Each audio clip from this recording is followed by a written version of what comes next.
Breaking news in HQ where Grizzlies star Ja Morant is set to undergo season-ending shoulder surgery. He suffered a subluxation of his right shoulder during practice on Saturday. Underwent an MRI to assess the injury, that is. Further imaging revealed that Morant had an underlying labral tear as well. That'll require surgery. Between suspension and injuries, Morant only played in 9 games this season. CBS NBA insider Bill Reiter joining us with his thoughts here. Bill, it's been a disappointing season by all measures for the Grizz and for Ja. And this is a news piece that seems to fit right in line with what this year has been. How do you process this news? Yeah, you're absolutely right. It's brutal. I mean, there's no way to get around it. And I thought the Grizzlies, and so certainly did a lot of people around the NBA, Joe, had a chance to force their way into that play-in conversation. They had to play really well, but we saw glimpses of that with Ja Morant, won those first 4 games when he came back. With this season-ending injury, his season's not just over. The Grizzlies' season is over. I know they're going to keep fighting. They're going to keep playing, obviously. But we saw what they were without Ja Morant versus what they were with Ja Morant. This is brutal news for him, and it's brutal news for Memphis in a season that is certainly, as it relates to being competitive, over now. Specifically 7-20 without Ja this season. It was an injection of intensity and life into specifically this offensive attack for Memphis. But when we step back from this, Bill, 18 months ago, we had this tabbed as the ramp up. This is when the Grizz were going to become a real issue in the conference and across the NBA as you're looking at Ja's timeline. Now that, by both self-inflicted issues and now injury, has been thrown off course. From a macro standpoint, how worried are you about the timeline with Ja and the Grizzlies? Look, I don't want to write them off because we've certainly seen teams recover from injuries or recover from what feels like superstars who are injury-plagued and may not get over it. Joel Embiid, at the start of his career, Joe, is a great example of that.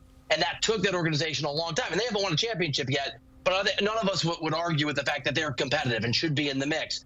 But there's a Derrick Rose comparison, too, where you've got young players who are on the upswing, obviously same position. In this case, both dynamic athletes who play that point guard position.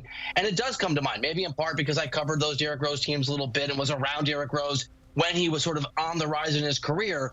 The reality is we're not going to know until Ja Morant comes back. First of all, because we have to make sure he can stay healthy. That is certainly a question. And the other reality is, because we haven't seen enough of this year, the hope is he can do the right things off the court, stay away from the things that got him suspended.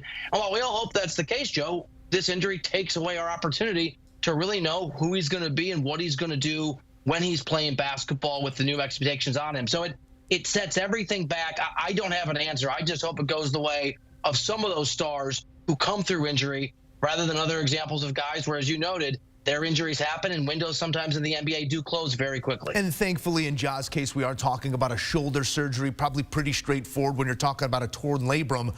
When you're talking about a Derrick Rose, you were covering him. I was rooting for him. It was an injury that directly affected the way he played the game. Is Ja going to have to be different in the way that he approaches the game? He's growing in age, and he has cost himself games, and now it's an injury costing him more. Are we at that point in the career when he does have to begin to pivot to be something else? I don't think so. Look, he's got the things that make Ja Morant amazing, the things that make him vulnerable. And you can talk to any GM or scout in the NBA before this injury, and they'll tell you if he's healthy and he can stay healthy, the guy is an absolute beast. But even before this injury, Joe, there's been some times where he's been hurt. The way that he's built and the way that he plays means that he's got to be durable. And we just don't know over a long career. And if you're going to win NBA championships, you have to be able to play an extra 2 months after the end of a regular season to get there and to win the whole thing. So you're right. This is not an injury on the face of it that ends Ja Morant's career. Obviously not. The question of his durability, though, and the way that he plays and the way that he's built and how that's going to play itself out over the course of his career, it's not answered. It's not certain. But it's another worrisome trend for a guy that you want to see on the floor given his massive talent. I mean, we call this Red Sharpie news here on HQ. You scratch out the Grizz. And I know that's exactly what you said here. It's a team that's going to continue to fight because that's in their DNA. But what that fight estimates to or adds up to, I'm not sure what it is. Does this affect the way you're looking at the conference at all? I know we're talking about the team that's currently 3rd to last in the conference standings. Is anyone getting rub off of this in terms of a team in that conference that maybe finds life and has one less team to jump?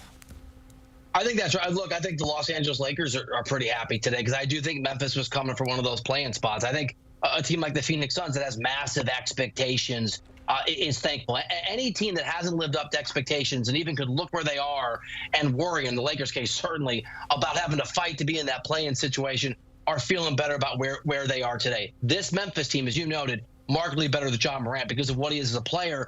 And Joe, whatever he is off of the court, people have different perspectives. The reality is that team loved him in that locker room. He is their leader. They want him back. They rallied around him. Not just a talented player to that Memphis team, the heart and soul of that team. So they lose their best player and they lose their most important locker room guy.